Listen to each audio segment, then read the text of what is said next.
Hey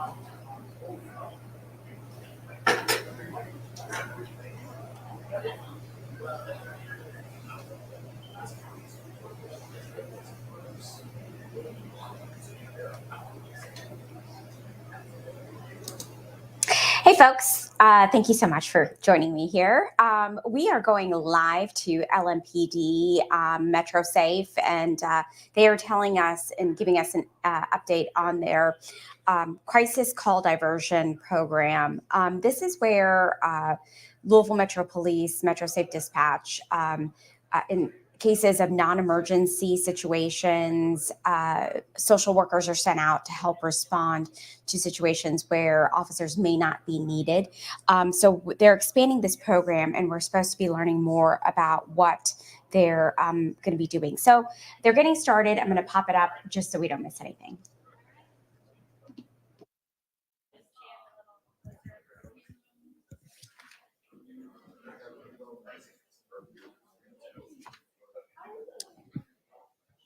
Well, hello, everybody, and thank you all so much for joining us here at the Emergency Operations Center, where we are here to announce a very exciting, important, and impactful investment, an important step forward as we continue to work to make Louisville a safer, stronger, and healthier city. Joined today by Councilman Ben Reno Weber, who's been a leading advocate for this initiative, who you'll hear from in a moment. Lieutenant Colonel Healy and other colleagues from LMPD, partners from 7 counties as well, all of whom are all working together to make this crisis call diversion program, or a deflection program, as some call it, an expanding reality. Because the top priority for me and all of us here in Louisville Metro government is to ensure that we have a safe city, to do everything we can to ensure that everyone is safe, feels safe, and gets the services they need in times of crisis. We're always looking to expand on what we do, to improve in what we do. And that's one thing that the crisis call diversion program, or again, the deflection program, as it's often called, actually does. It was started as a pilot program in partnership with 7 counties in 2022. And it's an alternative response model created by our city that allows social workers to respond to certain 911 calls rather than the police. That's because we want to send our police officers into situations where they have the best training and resources to provide the right kind of assistance. If a crime is being committed or has just been committed, we want to send our LMPD officers. But some situations really don't call for a response from law enforcement. Situations where someone might need a different kind of help, like a behavioral health professional, their services to help them through a crisis that they're dealing with. So when folks call 911, Metro Safe call takers ask a series of questions to identify appropriate situations, and then inappropriate situations transfer those calls to crisis triage workers within the Metro Safe Behavioral Health Hub. Those call takers who are well trained in dealing with this, they work to de-escalate the situation, to provide needed emotional support at that time, and create a safety plan and problem solve for the person who's in need, who's in crisis, that has just reached out to 911. People can now receive the direct care they need in crisis, and it allows our officers to focus on the work that they're best trained to do and that we want them to do, preventing violent crime and improving public safety. Deflection has already been an incredibly successful program for our city. So successful, in fact, that in March of 2023, we expanded the program from its initial divisions to all 8 LMPD divisions. And then, just a few months ago in January, we expanded the program's hours to have call takers from 10 a.m. to 2 a.m. And we saw the impact. Just this year, there have been nearly 11,000 mental health related calls that have come into 911. And of those, about 1,500 met the criteria for deflection. 1,500 calls. That's 12% of all mental health related calls across that time period. And as I said, the program currently operates between 10 a.m. and 2 a.m. 7 days a week in all 8 LMPD divisions. But based on the response from the community, based on what we want to provide to our community so people have access to the services and professionals they need at any time, I am so excited that today, in partnership and thanks to the support of Councilman Reno Weber, LMPD, 7 counties, and many other partners here within MetroSafe, we are announcing that we are expanding the Crisis Call Diversion program to 24 hours a day, 7 days a week in all 8 LMPD divisions. So now, 24/7, 365 days a year, when people are dealing with a mental health crisis and they call 911, there is going to be a behavioral health specialist that is there to help them when their call meets the criteria. That means more people across Louisville will be able to benefit from these services. That means our LMPD officers can stay focused on preventing violent crime from happening or responding to those dangerous situations. And our MetroSafe call takers will be able to more quickly answer the emergency calls that are coming in. We know that this expansion of the Crisis Call Diversion program is going to make a difference.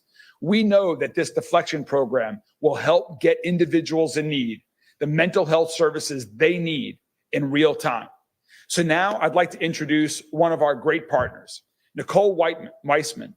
She's the unit manager for deflection with 7 County Services, and she's going to tell us more about what 7 counties is doing in partnership with the city.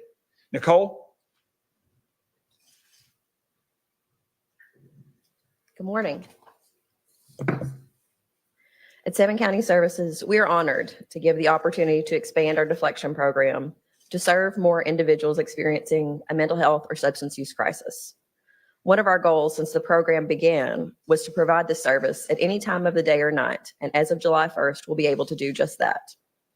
We have a wonderfully diverse team of mental health professionals with a variety of both lived and professional experience. Our team can meet folks in crisis where they are, literally and figuratively, whether it's our crisis triage workers providing a listening ear over the phone, or our mobile crisis response team providing compassionate support in person, or a case manager connecting to the next supportive resource to hopefully prevent the next crisis from occurring. We have many success stories, but one I'll highlight shows how our program connects seamlessly with other programs within 7 County Services. An individual who was at wit's end called 988. He had been houseless for about a year, having lost his natural supports during COVID, and his substance use increased since then. After talking with a crisis counselor, he decided he was ready to make a change. The 988 counselor was able to warm transfer over to crisis triage workers at MetroSafe. They talked with him until the mobile crisis response team arrived, finding him in the park where he'd been staying. They took him to the hospital to be assessed medically, and once cleared, he was met by a peer from our addiction services, someone who had been in his shoes in the past. The peer was able to take him directly to services for substance use, and later he would be followed up with our homeless outreach team, who could help him get back to permanent housing. And this call initiated around 1 a.m., which further shows the need to expand our hours overnight. This story is one of many where our team has worked with our partners to meet someone in crisis, to walk alongside them and get them to their next step in recovery. At 7 County Services, we know recovery is possible, and we see it every day. We meet people, sometimes on their worst days, and walk alongside them on that path. We know that there's plenty more work to do, and we're just getting started. We look forward to seeing how our program will continue to grow over the coming months and years as we work alongside and strengthen our partnerships with others serving those experiencing a behavioral health crisis. Thank you. Thanks. Thank you so much, Nicole. Thanks to you and everyone at 7 counties for the work you do in partnership with the deflection program and all of the other important services that you provide to individuals in need across our city. You all provide great social services, great mental health professionals are part of the 7 counties team. And so thank you all so much. Another great partner in all of this, our friends at LMPD. Again, we are doing this in part so that our LMPD officers can focus on what we want them doing most, which is preventing violent crime and responding to dangerous situations when needed. Here to talk a little bit more about LMPD's involvement in the deflection program is Lieutenant Colonel Steve Healy.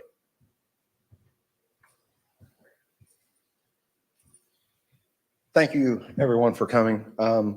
As we said in the very beginning, LMPD is truly excited to be a partner in this program.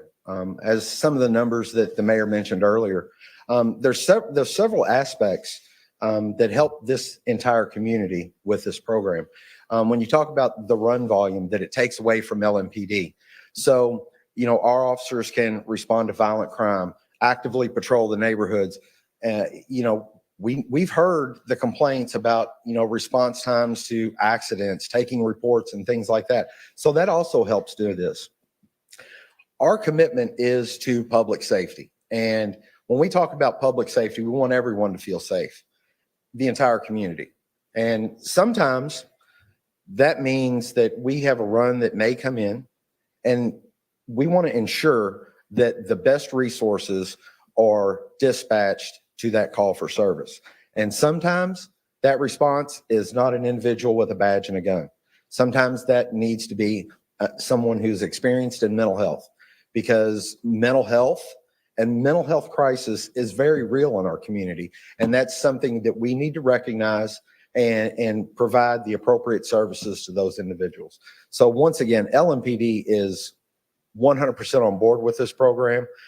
We are very thankful to be a partner, and we keep coming to these press conferences and announcing how it's expanding and how it's successful. So I don't see that changing anytime soon.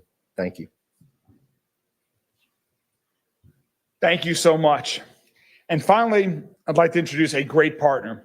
And not just because he's on Metro Council and helps ensure that we have the needed funding for this deflection program, but Councilman Ben Reno Weber is also a great thought partner in this. He is an advocate for providing more mental health services, whether it's through deflection or other avenues throughout our community.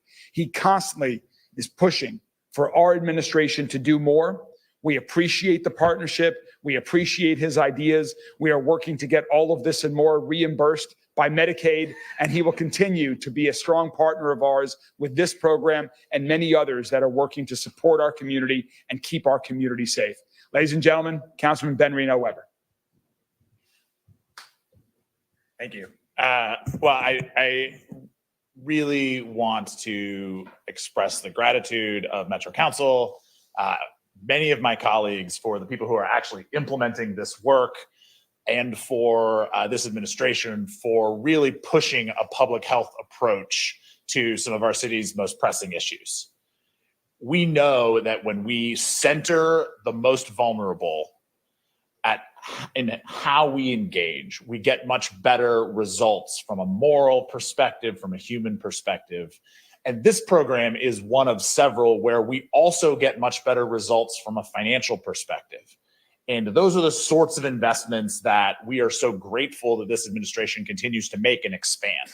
When we really invest in these communities and in the people who are in need, we then don't have to pay that price in other parts of our community. We don't have to pay that at the jail. We don't have to pay that in our ERs.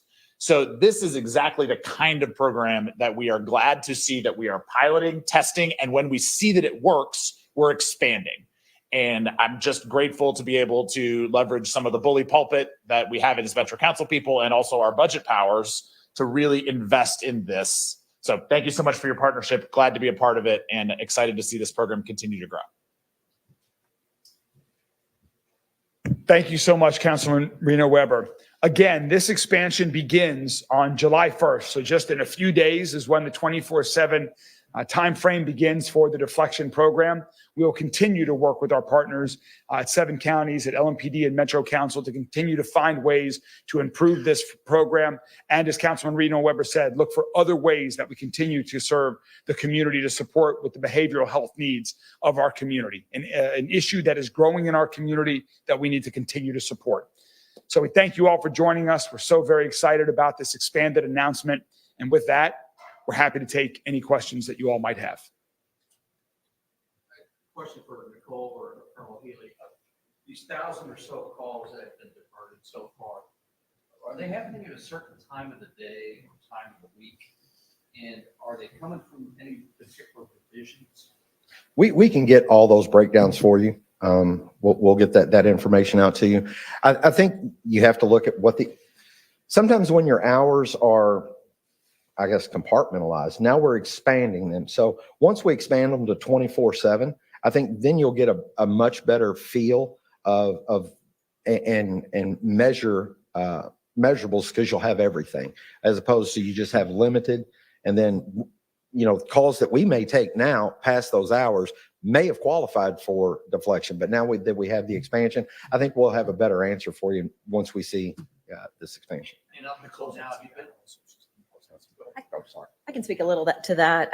The expansion has been informed by data from the beginning. Before we even started the program, we looked at which divisions had the highest number of calls that were CIT, as well as what time of day. So that's why we initially started with the 4th Division, and then 2 p.m. to 10 p.m. and have since expanded out from there. And have you been able to measure, Colonel, the amount of man, the amount of hours or service time has been saved of the calls so far than the diversion for officers or operators? I don't know specific numbers right now, but we can get that to you. We also had the University of Louisville that did a study alongside the initial pilot. So they have some of those numbers about what kind of police time was saved by the response. Has it saved time for you guys? Oh, of course it does. Of course, when you just look at the numbers, the runs that were moved to deflection, I mean, those are runs that our officers are not making. And who knows how long that run could have taken? Who knows how long deflection was on scene at that? And that frees our officers up to take other runs for service. Because like I said earlier, we've heard the complaints about response times for other things, whether it be accidents, reports, and things like that. So 100% it has. I know this program started in rural metro police's 4th Division because that's where they were generating those calls. Do you have an update on if that's still the case? Do you repeat the question? I'm sorry. Yeah, so I know that this program started in rural metro police's 4th Division because that area tended to generate most of the mental health calls. I was just curious if that is still the case, if that area is still seeing most mental health calls. I don't have the exact data on that one, but it seems that for the most part, that the day that we initially had pretty well followed that. We can certainly get you that. I think we're getting information that's in the 1st Division is where the most calls are coming from, but we can get all that information. I think Jess can follow up and get that information to everyone in the media with where they're coming from. What's the staffing issue, Erdo? Have you added staff to beginning July 1st, or how's that going to work? You got it right there. Perfect. Just got handed some numbers. Thank you very much. So for the divisions for the month of May, it was Division 1 was actually our highest, directly followed below Division 4. So those were always the ones that were of highest. So we can certainly give you those breakdowns. And in terms of staffing, yes, we've been able to hire additional staffing specific to those overnight hours. I still would need more staff in that area for the new time frame. We will probably continually be hiring, but we're in a pretty decent place right now, which is really nice to say. So we're always looking. Which is how many people are taking this call? So at this point, we have 47 staff, and those are a variety of full-time, part-time, as well as PRN staff. And it's roughly about 34 full-time equivalent. And they're mental health professionals who are. Sure. They are a variety of folks that have a variety of experience. So we have folks that have worked a number of years in the field. We also have folks with lived experience with a peer support credential. So there are a variety of folks that make up the team. Whenever the team goes out and responds to them, there is a team of 2 to 3 folks with that blended experience so that they can really address whatever it is, that situation that is in front of them. Sometimes from that lived experience, sometimes from that many years in mental health professional service, just a variety, sometimes bachelor's level, master's on that. And are these people in a position where they can bounce something back to police, say, hey, this is not for us, this is for you? Absolutely. That was one of the big reasons why we wanted to be co-located for this program, where we have our crisis triage workers actually in MetroSafe. So that really helps with that communication if something does change, where we may need a police or EMS response. So that staff is all housed here. The crisis triage workers are here at MetroSafe. Our mobile crisis response team is at another 7 counties location that they hub out of. So once people are interviewing with these people, where do they go from here? Are they signed up for a program at 7 counties or what's the after? Yeah, sure. It's a variety of what happens after the intervention. The biggest thing is we're meeting folks where they are and trying to de-escalate that crisis. So for many folks, it may be that they are just simply talking to our crisis triage workers over the phone. They just needed a listening ear. For some, they may need to actually go somewhere.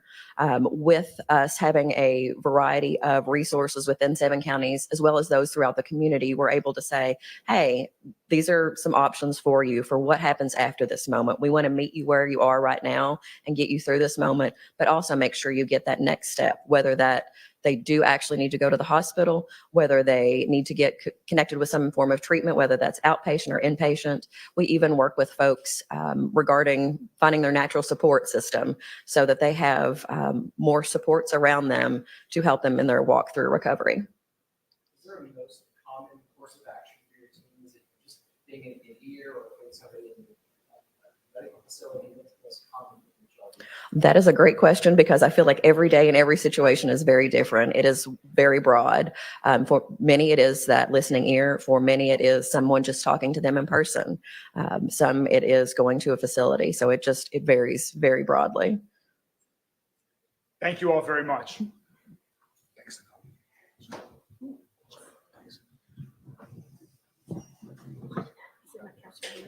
Oh, okay.